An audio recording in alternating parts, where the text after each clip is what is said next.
আজ আমাদের সাথে যুক্ত রয়েছেন বগুড়া শাহজাহানপুর গাবতলী আসনের জাতীয় সংসদ নির্বাচনে বাংলাদেশ জামাতি ইসলামের মনোনীত সংসদ সদস্য প্রার্থী জনাব গোলাপ রব্বানী। তার নির্বাচনী ভাবনা ও প্রত্যাশা জানতে তার সঙ্গে আমরা এখন কথা বলবো। এই যে নির্বাচনের গণসংযোগ করছেন, সাধারণ ভোটারদের কেমন সাড়া পাচ্ছেন? ধন্যবাদ মহনা টিভিকে। আমি গাবতলী শাহজাহানপুরের জনগণকে শুভেচ্ছা জানাই। আমরা যখন নির্বাচনের প্রচারণায় যাচ্ছি, মানুষের মধ্যে আবেগ উচ্ছ্বাস অনেক বেশি। 14-15 বছর ভোট দেওয়ার সুযোগ পায়নি জনগণ, এবার জনগণ চিন্তা করছে ভোট দেওয়ার সুযোগ পাবে। আর এই কারণে জনগণ অত্যন্ত উদ্বেলিত, উচ্ছ্বসিত। যেখানে যাই সেখানে জনগণ দৌড়ে আসে, বুকে জড়িয়ে ধরে, অনেকে চোখের পানি ফেলে। এভাবে জনগণের স্বতঃস্ফূর্ত সমর্থন, সক্রিয় সহযোগিতা আছে বলে আমরা মনে করছি। আচ্ছা, নির্বাচনে এই যে গণসংযোগ করছেন, সাধারণ ভোটাররা আপনার নিকট কোনো সমস্যার কোন সমস্যার কথা তুলে ধরছেন? আসলে 14 বছর কিংবা 16 বছর যে সরকার ক্ষমতায় ছিল, এলাকার জনগণের জন্য কোনো উন্নয়ন করে নাই। রাস্তাঘাট যা আছে কোনোটাই হাত দেয় নাই।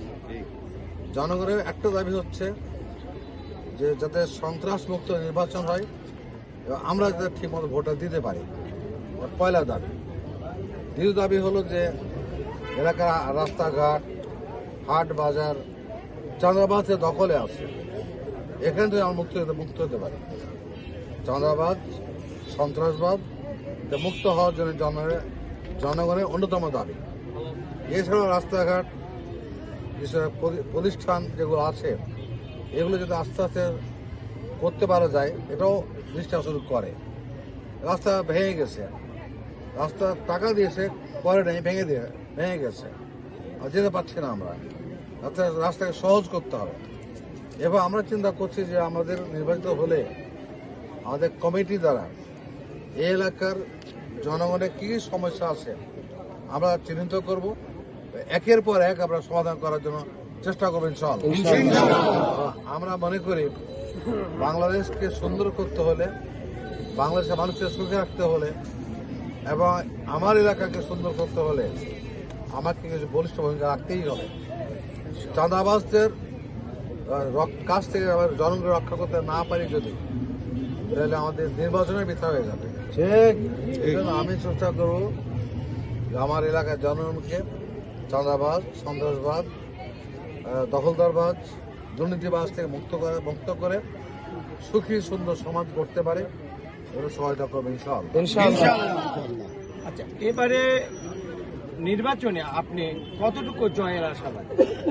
দেখেন, নির্বাচনের জয়ের আশা নেই তো সকলে যায়, তেলকলও জয়ের আশাই করে। আমি তো মনে করি যে 17-16 বছর পর নির্বাচন করছি, এলাকার জনগণ ভোট দেওয়ার সুযোগ পায় নাই। আর নতুন মুখ দেখতে চাই, নতুন পরিবর্তন দেখতে চাই।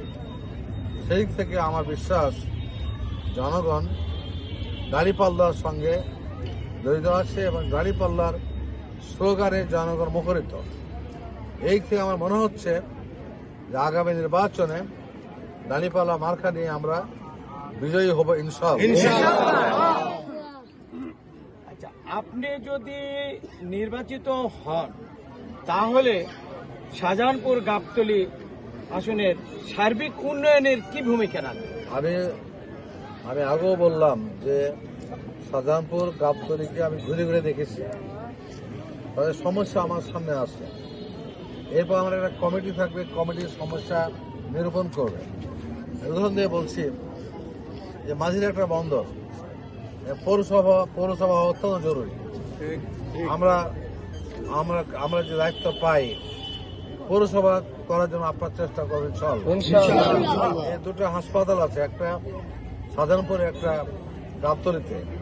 হাসপাতালগুলো দুঃখ দুর্দশা বুঝতে পারা যায়। সে ডাক্তার যেমন হোক, ঠিক তেমনি চিকিৎসা জনের সরঞ্জাম দরকার, সেটার অভাব। এরপর শিক্ষা প্রতিষ্ঠান, এর উন্নত মানের শিক্ষা প্রতিষ্ঠান নাই বললেই চলে। এই বেকারত্ব, আমাদের যুবকদেরকে নানান করে ঝামেলায় পড়তে হয়, এসব কথা আমার কাজ সামনে আছে। আমরা একদিনে সব কিছু করতে পারবো না, তবে এটা ঠিক যে আমাদের তালিকায় এই গাবতলী শাহজাহানপুরকে বাংলাদেশের সবচাইতে উন্নতর জেলা হিসাবে, উন্নতর উপজেলা হিসাবে, আসন হিসাবে আমরা প্রতিষ্ঠা করবো ইনশাআল্লাহ। এদেশের এই এলাকার মানুষ এখনো চাঁদাবাজদের দখলে আছে। এই এলাকার হাট বাজারে চাঁদাবাজি চলে। আমরা প্রশাসনের দৃষ্টান্তন করেছি, এরপরে এটা কোনো ফল হয় নাই। তবে এটা ঠিক, জনগণ যদি আমাকে নির্বাচিত করে, জনগণের সাথে নিয়ে আমি এই দুর্বৃত্তদের, চাঁদাবাজদের, সন্ত্রাসীদের প্রতিরোধ করবো ইনশাআল্লাহ। ধন্যবাদ আপনাকে। নারায়ে তাকবীর। মার্কা আছে, মার্কা আছে, পরিবার মার্কা আছে, সাত আসনের মার্কা আছে। এই কোন সে মার্কা?